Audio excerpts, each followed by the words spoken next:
কৈ থাকিলে আচলতে উৰকে নপৰে যোৰহাট পৌৰসভাৰ কথা। বিশেষকৈ শতবৰ্ষ গৰকা এখন পৌৰসভাত আচলতে কেনেকুৱা ধৰণৰ বেমেজালি, কেনেকুৱা ধৰণৰ বিশৃংখলতা হৈছে, সেয়া সকলো যোৰহাটবাসীয়ে আচলতে মৰ্মে উপলব্ধি কৰিছে।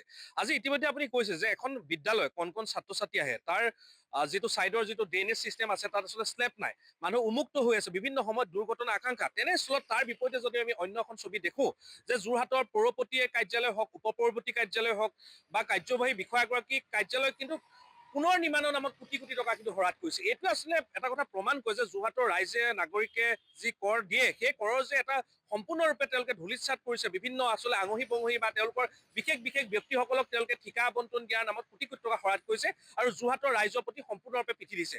আজি যোৰহাটৰ ড্ৰেইনেজ ছিষ্টেমটো আচলতে অবিজ্ঞানসন্মত হোৱাৰ বাবে বিভিন্ন ধৰণৰ কৃত্ৰিম বানপানী হয়। আটাইতকৈ আচৰিত কথা আৰু লজ্জাজনক বিষয় যে যোৰহাটৰ উপায়ুক্ত কাৰ্যালয়টো বৰ্তমান কৃত্ৰিম বানপানীতে আচলতে ভৰি পৰিছে। আৰু বৰ্তমান সময়ত যোৰহাটখন আচলতে গুৱাহাটীৰ দৰে কৃত্ৰিম বানপানীৰ সৃষ্টি হ'বলৈ এটা গৈ আছে। যদি এতিয়াই ব্যৱস্থা নলয়, এনেকুৱা ধৰণৰ পৌৰপতি, উপ পৌৰপতি আৰু কাৰ্যবাহী বিষয়াই যদি মিলি পেলাই যোৰহাটৰ ৰাইজৰ টকা যদি খৰচ কৰাৰ পৰিকল্পনা কৰে, তেতিয়াহ'লে যোৰহাটখনৰ উন্নয়ন হ'ব কেনেকৈ? বিভিন্ন ধৰণৰ বেমেজালি, বিভিন্ন ধৰণৰ বিশৃংখলতাই যোৰহাট পৌৰসভাক গ্ৰাস কৰিছে আৰু তেওঁলোকে আচলতে ৰজাৰ দৰে যোৰহাটখন শাসন কৰাৰ যি আচলতে সপোন দেখিছে, এই সপোনটো কেতিয়াও কিন্তু বাস্তৱিত নহয়। বিগত সময়ত দেখিছো যে যোৰহাটত পৌৰসভাত যেতিয়া দুৰ্নীতি অনিয়ম হয়, তেওঁলোকক আচলতে ৰাইজে সময়ত তেওঁলোকক গাদীৰ পৰা উফৰাই দিছে, তেওঁলোকৰ অস্তিত্ব নাইকিয়া কৰি দিছে। তেনেস্থলত যোৰহাট পৌৰসভাৰ আচলতে যিসকল বিষয়া কৰ্মচাৰী আছে, তেওঁলোকে ৰাইজৰ কৰদাতা ৰাইজৰ উন্নয়নৰ দিশটো সম্পূৰ্ণ আওকাণ কৰি নিজৰ আচলতে কমিশ্যনৰ অংকত ব্যস্ত হৈছে আৰু এই সমগ্ৰ বিষয়টো যোৰহাটৰ আয়ুক্তগৰাকীয়ে বিশেষভাৱে গুৰুত্ব দিয়াৰ প্ৰয়োজন আছে। কাৰণ আয়ুক্তগৰাকীয়ে গুৰুত্ব দিলে এই বিষয়টো আচলতে সমাধান ওলাব বা সমাধান ওলাব। নিশ্চিতভাৱে সেইটো প্ৰমাণ কৰিছে, নাকি লগাব নোৱাৰাৰ কাৰণে এনেকুৱা ধৰণে আচলতে পৌৰপতি, উপ পৌৰপতিয়ে তেওঁলোকৰ ৰুমৰ আচলতে আচবাছ নতুনকৈ লগাইছে। সেইবোৰতো কৰদাতা ৰাইজৰ পইচাই হয়, সেয়াটো তেওঁলোকৰ ব্যক্তিগত সম্পত্তি নহয়। কোনোবা অঙহী বহকীক মন গ'লে তেওঁলোকে ঠিকা আবণ্টন দিয়ে, কোটি কোটি টকা হৰাত কৰে আৰু যিবোৰ আচলতে ঠিকাদাৰে কাম কৰে, কাৰণ তেওঁলোকে কমিশ্যনৰ অংকটো বেছি দিবলগীয়া হ'লে কামৰ গতি কাম একেবাৰে নিম্নমানৰ হয়, তেওঁলোকক নাকি লগাবলৈ সাহস নাই। আৰু বিধায়কগৰাকী এই ক্ষেত্ৰত বিশেষভাৱে গুৰুত্ব দিয়াৰ প্ৰয়োজন আছে, কাৰণ যোৰহাটখনক মূল কথাটো হৈছে যোৰহাট পৌৰসভাই উন্নয়নমূলক কামত আচলতে তেওঁলোকে নিষ্ঠাৰে কাম কৰিব লাগে, তেওঁলোকে সততাৰে কাম কৰিব লাগে। ইয়াত আচলতে শূন্য সহযোগিতা নীতি দেখাব লাগিব দুৰ্নীতিৰ ক্ষেত্ৰত। আৰু তেনেস্থলত বিধায়কগৰাকী মৌন হৈ থকাটো, বিধায়কগৰাকীয়ে গুৰুত্ব নিদিয়া বিষয়টো আচলতে যোৰহাটৰ ৰাইজৰ মাজত সাংঘাতিক ধৰণৰ এটা প্ৰশ্ন উত্থাপিত হৈছে আৰু অতি সোনকালে বিধায়কগৰাকীয়ে হওক, পদেন সদস্যসকলে এই বিষয়বোৰ আচলতে ক'ৰবাত যদি দুৰ্নীতি অনিয়ম হৈছে, এই বিষয়বোৰ আচলতে ৰাইজৰ সন্মুখলৈ আনি বিহিত ব্যৱস্থা গ্ৰহণ কৰিব লাগে। আৰু যোৰহাট পৌৰসভাৰ কোটি কোটি টকা যে ৰাইজৰ পৰা কৰ সংগ্ৰহ কৰে, এই কৰবোৰ ক'ত ব্যৱহাৰ কৰে, তাৰ কাৰণে এটা অডিটৰ প্ৰয়োজন আছে। মুখ্যমন্ত্ৰীৰ হস্তক্ষেপত, জিলা আয়ুক্তৰ হস্তক্ষেপত এটা টাস্ক ফৰ্চ গঠন কৰি হ'লেও আচলতে এই বিষয়বোৰ ৰাইজে জানিব বিচাৰে। কাৰণ যোৰহাটৰ প্ৰতিটো মুহূৰ্ততে যোৰহাটৰ ৰাইজে মধ্যবিত্ত শ্ৰেণীয়ে হওক বা তাৰ তলৰ শ্ৰেণীয়ে হওক বা ওপৰত ধনী শ্ৰেণীয়ে হওক, সকলোৱে আচলতে ইয়াত কৰ দি আছে। আৰু তেনেস্থলত এই কৰৰ পইচা কোনোবা কোনোবা পৌৰসভাৰ পৌৰপতি, কোনোবা উপ পৌৰপতিয়ে গোট খাইতো তেওঁলোকে লুণ্ঠন কৰিবলৈ দিয়া নহ'ব। এই ক্ষেত্ৰত আয়ুক্তগৰাকীৰ হস্তক্ষেপ বিচাৰিছো আৰু সন্মানীয় বিধায়কগৰাকীয়ে ইয়াত ব্যৱস্থা গ্ৰহণ কৰিবৰ কাৰণে আহ্বান জনাইছো আমি।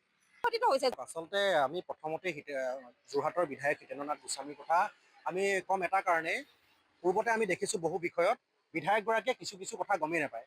মানে ইয়াৰ অৰ্থটো হ'ল যে যোৰহাটৰ পৌৰসভাৰ ভিতৰ চৰাৰ এনেকুৱা কিছু কথা আছে, যিবোৰ কথা আচলতে বিধায়কগৰাকীয়ে গম নাপায়। বিধায়কগৰাকীৰ নাকৰ তলেৰে গোটেই প্ৰৰোচনাটো কৰি, প্ৰবঞ্চনাটো কৰি সাধাৰণ ৰাইজক ঠগি ইয়াৰ যিসকল বিষয়া আছে তেওঁলোকে উঠি ৰজা বহি ৰজা ৰূপে পৰিচালিত হৈছে। এক কথাত বিধায়কগৰাকী বিফল।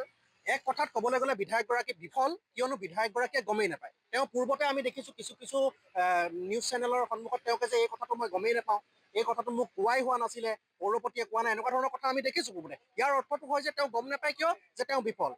ইয়াৰ পাছত হ'ল যে পৌৰসভাৰ কথা কৈ আপুনি কোনোদিনেই আদায় কৰিব নোৱাৰে, এই কথাটো সকলোৱে জানে।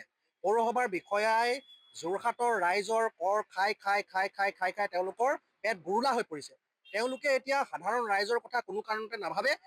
সেইকাৰণে আমি বাৰম্বাৰ কৈ আছোঁ, ইয়াৰ পূৰ্বেও আমি যোৰহাট পৌৰসভাৰ কিছু সদস্যৰ বিৰুদ্ধে আমি অভিযোগনামাও দিছোঁ, আয়ুক্ত কাৰ্যালয়ৰ ওচৰত অভিযোগ দিছোঁ, আমি নিজে প্ৰতিবাদী কাৰ্যসূচী লৈছোঁ। এতিয়া কথা হ'ল যে যোৰহাটৰ যিসমূহ আপোনালোকে পূৰ্বতে দেখুৱাই আছে যে লেতেৰা, আপুনি পদপথৰ দুৰৱস্থাৰ কথা, এই ব্যৱস্থাবিলাক আচলতে মুখ্যমন্ত্ৰীৰ হস্তক্ষেপ, যোৰহাটৰ সাংসদগৰাকীৰ হস্তক্ষেপ আৰু হিতেন্দ্ৰনাথ গোস্বামীৰ হস্তক্ষেপটো যোৰহাটবাসী ৰাইজে বিচাৰিছে। আৰু সেইকাৰণে আমি জাতীয় জনগোষ্ঠীয় দল সংগঠন হিচাপে সদায় প্ৰতিবাদ কৰি আহিছোঁ। আৰু এই প্ৰতিবাদেই যদি সদায় কৰি থাকিবলগীয়া হয়, তাৰ যদি ফল নোলায়, তেতিয়াহ'লে যোৰহাট পৌৰসভাৰ গোটেই বিষয়বস্তুটোৰ মুখ্যমন্ত্ৰীয়ে সলনি কৰিব লাগে। এইটো মুখ্যমন্ত্ৰী মহোদয়ৰ প্ৰতি আমাৰ আহ্বান থাকিব। হয়।